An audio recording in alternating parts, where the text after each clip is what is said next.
Hello guys, good morning from Rolpa Aris. I am Aitram Vishwakarma blog. I hope सबैजना सन्चै आरामै हुनुहुन्छ होला। म यति बेला आफ्नै गाउँ रोल्पाको अरिस अथवा म आफ्नै घरमा छु। सबैजना सन्चै आरामै हुनुहुन्छ होला। बिहानीको समय छ, घाम लागिरहेको छ हैन। म चाहिँ मजाले घाम तापेर बसिरहेको छु। मेरो भिडियो कहाँबाट हेर्दै हुनुहुन्छ, भिडियोलाई अन्तिमसम्म हेरेर लाइक, कमेन्ट, शेयर र च्यानललाई सब्स्क्राइब गर्नु भएको छैन भने सब्स्क्राइब गरिदिनु होला। मजाले घाम लागिरहेको छ हैन। टक्क यस्तो छ हाम्रो अरिसको दृश्य। टक्क लाएर चाहिँ घाम लागिरहेको छ।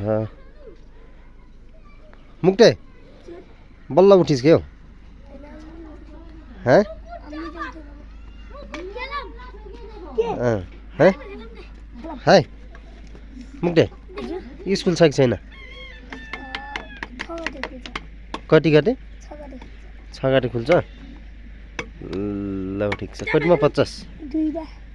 ल ठिक छ। के खेल्ने रे? डन्डी बियो खेल्ने रे यता चाहिँ। म चाहिँ माइली आमाको घरमा छु हैन। चाहिँ हाम्रो माइली आमाको घर मजाले चाहिँ हाम्रो घाउडाको यो घाउडा टोल चाहिँ मजाले क्या दामी देखेछ गाइजहरु हैन। So beautiful village from Rolpa Aris.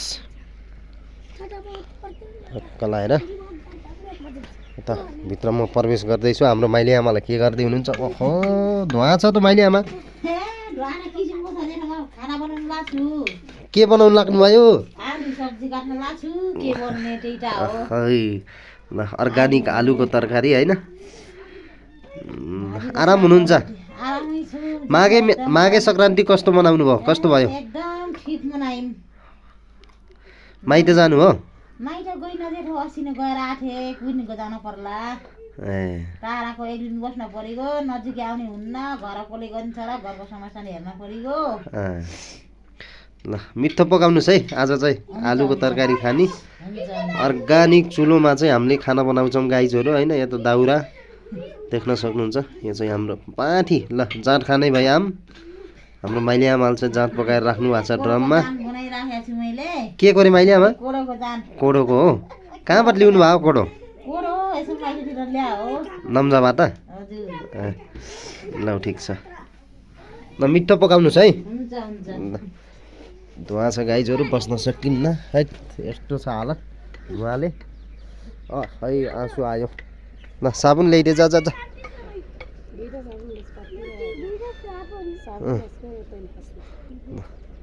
हेर यहाँ त यहाँ त ल यहाँ चाहिँ चलन के छ भन्दाखेरि गाइजहरु हैन, पसल गइयो भने नि पैसा कमाइ छ क्या हैन। कति रुपैयाँ कमाइस्? खै कति रुपैयाँ हो? 100 रुपैयाँको सामान लिउँदा 10 रुपैयाँ आफूलाई इन्कम है गाइजहरु। हाम्रो बच्चाहरूले चाहिँ यसरी पैसा कमाउँछन्।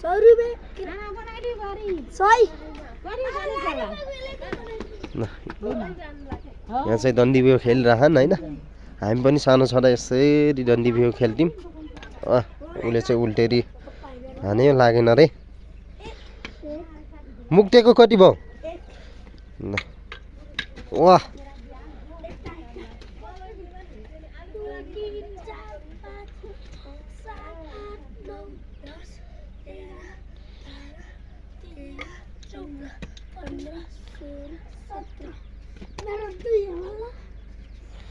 ल मुक्टे चाहिँ सक्दो रहेछ यार। वाह ऊ पारी फाल्यो यसले बियो।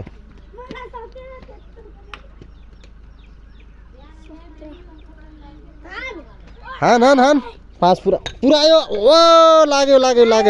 वाह त्यति टाढाबाट हानेको नि लाग्यो नि। मर्यो मुक्टे मर्यो।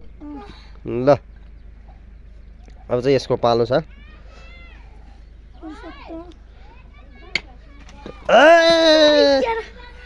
यो त सक्दैन रहेछ यार।